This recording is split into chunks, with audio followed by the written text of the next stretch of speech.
At first, when I talked about moving to Cambodia to teach English as a foreign language to anyone around me, it was kind of like a dream. It was this really cool job offer, this really brave thing that I was set on doing, but I didn't really have to confront the fact that I was doing it for a moment. And then I booked the flight and I realized, oh my God, I have 1 week. And as the days ticked by, I realized it was going to take a bit longer than a week to sell all of my worldly possessions and to get ready to leave. So I pushed back my flight by another week and I left on the 29th of September and landed on October 1st in Cambodia. I started with a 5 hour flight from Atlanta to LA, then a 15-hour flight from LA to Taipei, and then a 3 hour flight from Taipei to Cambodia.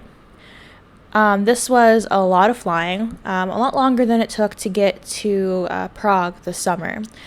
But I will say that China Airlines was sincerely a great airline. The food was really good, which is surprising for like airport food, you know.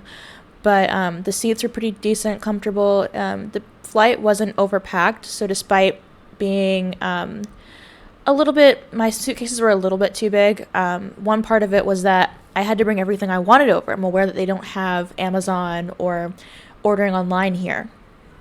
So if I wanted to bring basically anything that I knew would be difficult to get here, that included some stuff like spices, food, some drinks that I really liked from home, but it also included stuff like my Xbox and a bunch of other technological things. It included stuff like stuffed animals I didn't want to part with. And a lot of it was insulin and other diabetes supplies, which had to stay in my carry-on and had to be on the plane, which I actually got some flack for from the check-in people at the airport because they said that it was way too big. But I managed to get it on anyways, so all is good there. After that long flight, I finally landed in Cambodia, and one of the things that really struck me was on the flight landing. It didn't really look like anywhere I'd been before. I mean, flying into Prague, I still saw city, you know, there was like farmland, you know, trees and whatnot. But the terrain itself wasn't too shocking. And the city looked like a city, looked like every city I'd ever seen before, just, you know, different buildings, but still recognizable as city. And that wasn't the case for here. I noticed a lot of water, a lot of what looked like farmland. It looked very underdeveloped in a way that was kind of different. I mean, I know that I'm going to a developing country. I know I'm going somewhere that is very different from home. But it's one thing to know these things, another thing to confront them. And to be honest, a lot of this I didn't really get until I was here. I mean, I did research. I read traveler's guides. I read on certain like phrases to learn. I learned about different customs and rules that I should keep in mind. Like, for example, I need to dress more modestly here. Wearing more revealing clothes really isn't done. So all the summer clothes that I wore for my nanny job back home, which was just shorts and t-shirts, wouldn't be okay here. Or stuff like how the feet are considered the most dirty part of the body and the head is the most clean. So if I'm playing a game with the kids, I don't play stuff like Duck Duck Goose. It's a bunch of small stuff, but then, you know, you land and you realize, wow, this is not like home. So on my first day, I arrived. I took a taxi to get to my apartment. I did download the Grab app and Pass app, which are two regional apps for delivery for food and for rideshare. Now, it was about an hour drive from the airport to the apartment that I leased. And it would have only cost $7 through the app, but honestly, it was a long, long flight. I really just felt gross and wanted to shower, and I wanted to go. Someone approached and asked if I needed a taxi because I very much had a face that screamed tourist, and it only cost $17 for an hour-long ride, which is very, very cheap. So even if I overpaid a little, it's in context not that bad for me. After that, I was taken to the wrong apartment, actually. I was taken to one across the street because there's not really a great system for street names or anything. Like, I typically don't, hail down tuk-tuks on the street and say, take me here, because I don't know how to say, specifically where I'm going. Gold One Apartment is the name of the apartment, and if you were in a closer area, I probably could find someone to take me here. But I don't know the address. It's kind of hard to use a landmark when I don't really know any landmarks yet. So if I mostly just order rides and have them online so that I can just say, here's the coordinates, take me here. But I ended up going to the one across the street, and I felt very clunky with my large backpack and my 2 suitcases coming into the lobby and saying, hi, am I in the right place? And them going, no, you're not in the right place. And having to walk across the street, which sounds easy, but the traffic here is literally insane. It's so chaotic. Like, hypothetically, I could rent a moped for $5 a day and drive to and from work for, which is not too much different from what I'm paying anyway. I'm paying $4 a day to commute to and from my job every day. But there aren't really lanes. People are really close together. It's like moving in a school of fish. And basically, a lot of the sidewalks are filled with stores or parking. So if I'm going to the grocery store, say, which is only half a block away, the key is you just walk into the middle of traffic and you walk at a steady pace so they can swerve around you, and then somehow no one ever hits each other. And I decided I'm never going to be driving because not only is the driving something I don't understand, but also I'm in monsoon season. I think it ends around the end of October, but for now it starts pouring at least once a day, typically when I'm about to go home or soon after. And the roads in the morning tend to be flooded still because the water has yet to drain. And there's just so many factors to, driving here that I didn't really think about at home. Part of it is that not all roads are really paved well. A lot of them have very bad broken asphalt or concrete. And to be honest, I think it's worth not having the hassle to just book it and then take the ride home. I pretty much had to start work almost immediately after I arrived. I arrived on Saturday. I came in, I unpacked my stuff, I went to the nearby grocery store to grab some essentials, grab some snacks, and then I proceeded to sleep for a solid 20 hours. The day after, I really just sat around, tried to figure out homework because I'm still doing online college, and I didn't have internet set up like it was supposed to be. It was supposed to be set up before my arrival because I have online schooling. I had to use hotspot for my phone instead. And again, I really fell asleep early. I've been going to bed pretty much around 7 or 8 every day because I'm just still really jet lagged. And then on Monday, I started work at a school. I'm not going to say where, but it turns out that I picked an apartment in the wrong location. I picked a place close to their headquarters, which is a 10-minute walk. I am going to be working in a place that is 11 kilometers away, which is about 25-30 minutes in the morning and about 40 at night. Not too horrible. Again, it's only $2 each way. But when I was planning this out, I thought I'd be within walking distance, and I'm definitely not. The first day when I arrived, I kind of walked into the lobby, and I was very confused. I was like, hi, to the first adult I saw. I'm like, I'm supposed to work here. And they just pointed at me to go someplace deeper into the school. I think they said something, but I'm not used to the accent here yet. I will be eventually, but for now, I have a hard time hearing, especially when the school is very, very loud. So I just went to the main office, and I sat there, and I appeared to be 15 minutes late even though I arrived on time because I didn't know where I was going. I got a short tour of the school. They told me you're going to observe in this classroom and then switch to a different classroom in the afternoon, which I did. And then I assumed I'd have a little bit of training first because, again, I'm not a teacher. I've never taught before. I've nannied and I've done educational activities, but I've never taught with a curriculum. But no, they said, nope, you're going to be starting teaching tomorrow. So I observed for one day. One thing is, I don't think I stand out horribly here. Skin tone wise, I'm in a skin tone range that's pretty common. The difference is my hair and my ethnicity is obviously different. So every time that I order a tuk-tuk, or delivery, I just write person with curly hair and they can immediately find me because I cannot tell how to tell which tuk-tuk is mine and which isn't. And so all the kids at school have started calling me Mirabelle from Encanto because they think that I look like her. And I've gotten a lot of drawings from kids that's really sweet. And I'm having a very hard time learning names, but all of the kids have been very sweet so far, especially for the morning classes in my first classroom. Basically, I started teaching on Tuesday, so I had a curriculum which was you're teaching in the morning from this one book, and then in the afternoon from this book, and in the middle of the day you read a book or you do them to an activity like computer lab.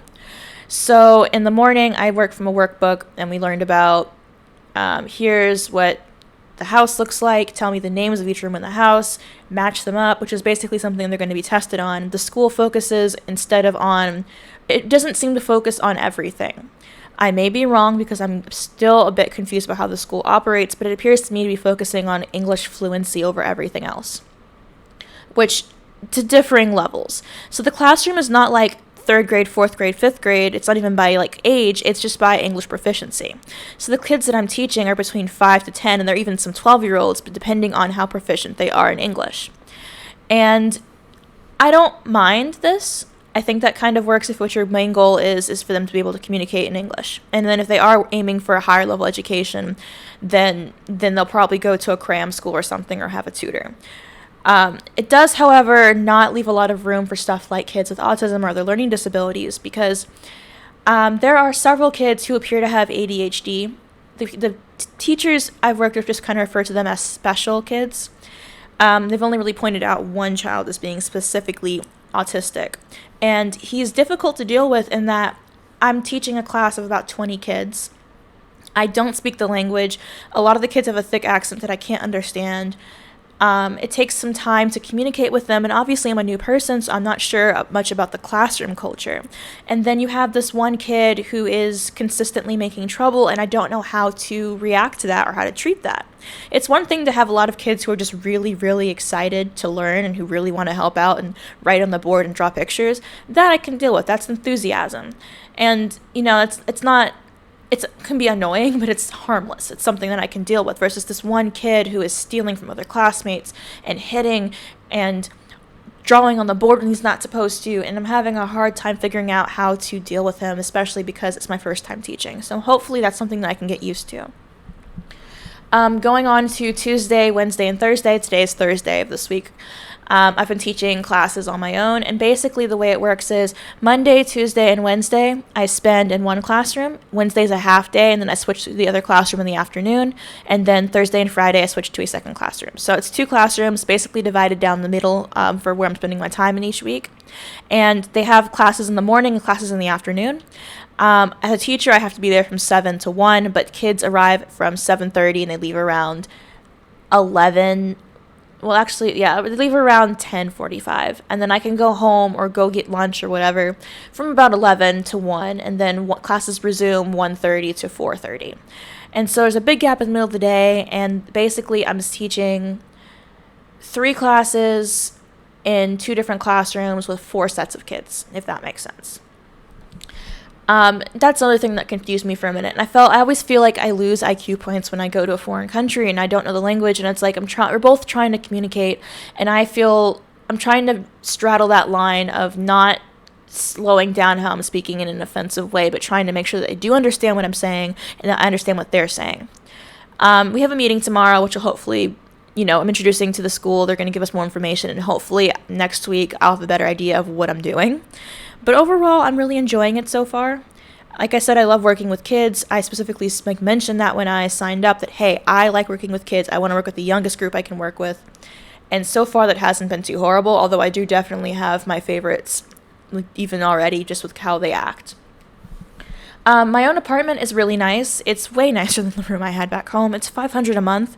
It's got a kitchenette, so an electric stove. The microwave is there as a water boiler, but they don't have the correct outlets to plug into the wall. I have to get a converter of some type, and I still don't know where to shop or anything.